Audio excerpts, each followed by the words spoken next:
Bayangkan Anda berada di titik terendah dalam hidup.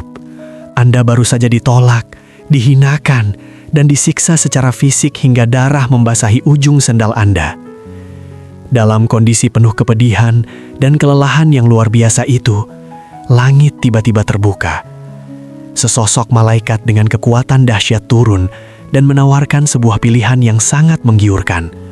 Kuasa mutlak untuk memusnahkan mereka yang baru saja menyakiti Anda, seketika itu juga, tanpa sisa. Kesempatan untuk balas dendam yang dibenarkan oleh langit kini ada di genggaman tangan. Apa yang akan menjadi jawaban Anda? Disinilah kita menemukan momen paling menakjubkan dalam sejarah peradaban. Untuk memahami kedalaman momen tersebut, kita harus memutar waktu kembali ke tahun kesedihan, atau yang dikenal sebagai Amul Husni. Saat itu, kota suci Mekah terasa sangat gelap dan mencekam bagi sang pembawa pesan. Beliau baru saja kehilangan dua pilar pelindung terkuatnya, sang istri tercinta yang selalu menjadi tempatnya bersandar, serta sang paman yang selalu menjadi tameng fisiknya dari ancaman kaum Quraisy. Kehilangan ini bukan sekedar duka pribadi, melainkan sebuah krisis besar bagi kelangsungan dakwah. Penindasan dari kaum musyrikin semakin brutal, dan ruang gerak di Mekah pun semakin menyempit dan membahayakan nyawa. Didorong oleh harapan untuk menemukan tempat yang lebih aman dan hati yang lebih terbuka, beliau memutuskan untuk melakukan perjalanan darat menuju sebuah kota di dataran tinggi bernama Thaif. Perjalanan sejauh lebih dari 80 km ini ditempuh dengan berjalan kaki, melewati medan gurun berbatu yang keras di bawah terik matahari Jazirah Arab yang membakar kulit. Setiap langkahnya dipenuhi dengan doa dan optimisme bahwa penduduk Thaif, kabilah Sakif, akan memberikan perlindungan dan menerima pesan kedamaian yang dibawanya. Beliau melangkah menembus kelelahan dengan satu visi mulia: cahaya kebenaran harus terus menyala. Tiba di Taif, pemandangan berubah drastis. Berbeda dengan Mekah yang tandus, Taif adalah dataran tinggi yang sejuk, dikelilingi oleh perkebunan anggur yang rimbun dan pepohonan yang hijau. Kota ini tampak makmur dan damai. Di balik tembok-tembok batu yang kokoh itu, beliau meletakkan harapan besar.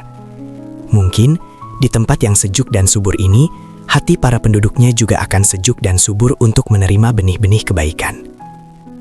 Kedatangannya bukanlah sebagai seorang penakluk, melainkan sebagai seorang tamu yang membawa hadiah terbesar dari langit.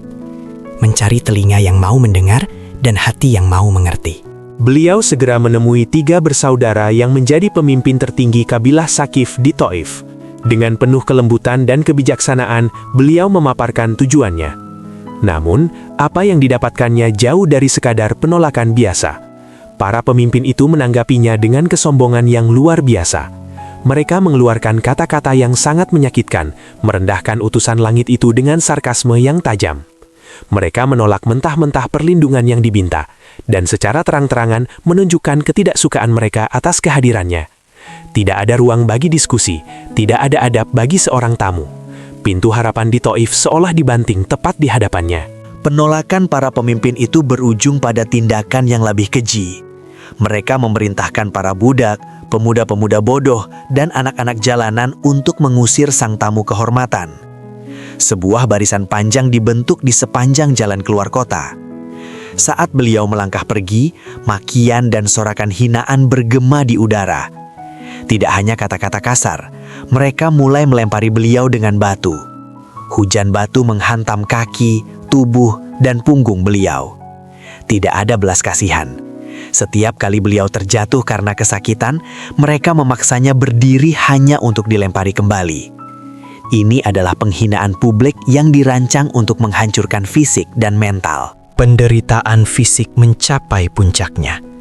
Lemparan batu yang bertubi-tubi itu melukai beliau dengan parah. Darah segar mengalir deras dari kaki beliau yang mulia, menetes membasahi jalanan berbatu Thaif, hingga membuat ujung sandal yang dikenakannya lengket oleh darah yang mengering. Rasa sakit yang tak tertahankan menjalar ke seluruh tubuhnya. Beliau terus berjalan tertatih, menahan berasa perih yang luar biasa. dikelilingi oleh suara tawa dan cacian dari mereka yang tidak menyadari siapa yang sedang mereka sakiti. Langit seolah terdiam, menyaksikan manusia paling mulia di bumi diperlakukan lebih rendah dari seorang kriminal. Setelah berhasil lolos dari kejaran kerumunan yang beringas itu, dengan napas terengah-engah dan tubuh yang penuh luka, beliau akhirnya menemukan tempat berlindung di sebuah kebun anggur milik dua bersaudara dari Mekah. Di bawah naungan pohon anggur yang merambat, beliau menyandarkan tubuhnya yang lelah. Suasana kebun itu sunyi, kontras dengan hiruk-pikuk kekejaman yang baru saja ditinggalkannya. Di tempat yang sepi inilah, jauh dari pandangan manusia yang membencinya, beliau mengumpulkan sisa-sisa tenaga. Bukan untuk mengeluh, bukan untuk merutuki nasib, melainkan untuk menghadapkan wajah hatinya kembali kepada Sang Pencipta. Dalam keheningan itu, terucaplah sebuah doa yang tercatat sebagai salah satu munajat paling memilukan dan paling indah dalam sejarah. Beliau tidak meminta azab turun, tidak pula meratapi rasa sakit fisiknya. Beliau justru mengadu tentang kelemahan kekuatannya sendiri dan betapa tidak berdayanya beliau di hadapan manusia. Beliau memohon ridho Tuhannya di atas segalanya. Dalam doanya, tergambar sebuah kecerdasan emosional yang tiada tara. Selama Tuhannya tidak murka kepadanya, maka segala penderitaan dan penolakan dari manusia tidaklah berarti apa-apa. Kepasrahan total ini menggetarkan pintu-pintu langit. Tuhan semesta alam tidak pernah mengabaikan tetesan air mata dan darah utusannya. Doa yang dipanjatkan dengan ketulusan dan kepedihan yang mendalam itu langsung direspon seketika. Langit di atas lembah Taif mulai berubah. Awan-awan tersibak oleh kehadiran cahaya yang luar biasa agung. Allah mengirimkan pertolongan bukan dalam bentuk pasukan manusia, melainkan dengan mengutus makhluk-makhluk cahaya terkuat dari alam semesta. Udara di kebun anggur itu tiba-tiba dipenuhi dengan keheningan yang mencekam sekaligus menakjubkan, menandakan bahwa sebuah intervensi ilahi skala besar sedang terjadi tepat di hadapan beliau. Malaikat Jibril turun menyapa beliau, menyampaikan bahwa Allah telah mendengar seluruh percakapan antara utusannya dengan penduduk kabilah tersebut. Jibril tidak datang sendirian. Ia membawa serta malaikat penjaga gunung, sebuah entitas luar biasa yang memegang kendali atas barisan pegunungan batu yang mengelilingi kota Taif. Malaikat penjaga pegunungan itu kemudian memberi salam dengan penuh penghormatan kepada sang manusia mulia. Kehadiran mereka bukan sekedar untuk menghibur, melainkan membawa sebuah otoritas kosmik. Mereka datang dengan membawa penawaran resolusi mutlak atas segala penderitaan yang baru saja terjadi. Dengan suara menggetarkan bumi, malaikat penjaga gunung menawarkan sebuah pembalasan yang sepadan. Ia berkata bahwa jika utusan langit itu menghendaki, ia akan mengangkat kedua gunung batu raksasa yang mengapit kota Taif, yaitu Gunung Aksyabain, dan menimpakannya tepat ke atas kota tersebut. Seluruh penduduk Taif beserta kebun-kebun mereka, kesombongan mereka, dan kezoliman mereka akan hancur lebur tanpa sisa dalam sekejap mata. Tidak akan ada yang selamat. Kuasa penuh untuk melakukan pemusnahan massal kini diserahkan sepenuhnya ke dalam tangan manusia yang kakinya masih mengalirkan darah akibat perbuatan mereka. Inilah momen kritis yang menjadi titik balik peradaban. Mari kita bayangkan berada di posisi beliau. Secara manusiawi, kemarahan adalah hal yang wajar. Balas dendam terasa sangat adil setelah penyiksaan brutal yang tidak manusiawi.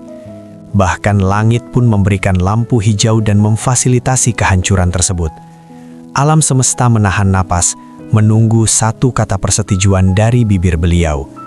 Waktu seolah berhenti berdetak.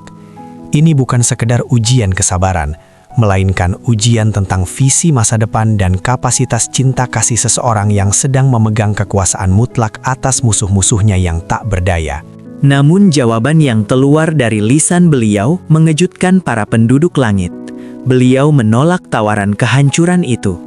Beliau justru berdoa memohon agar kelak dari tulang sulbi penduduk kota yang telah melemparinya dengan batu ini, lahir generasi-generasi yang mengesahkan Tuhan dan tidak menyekutukannya.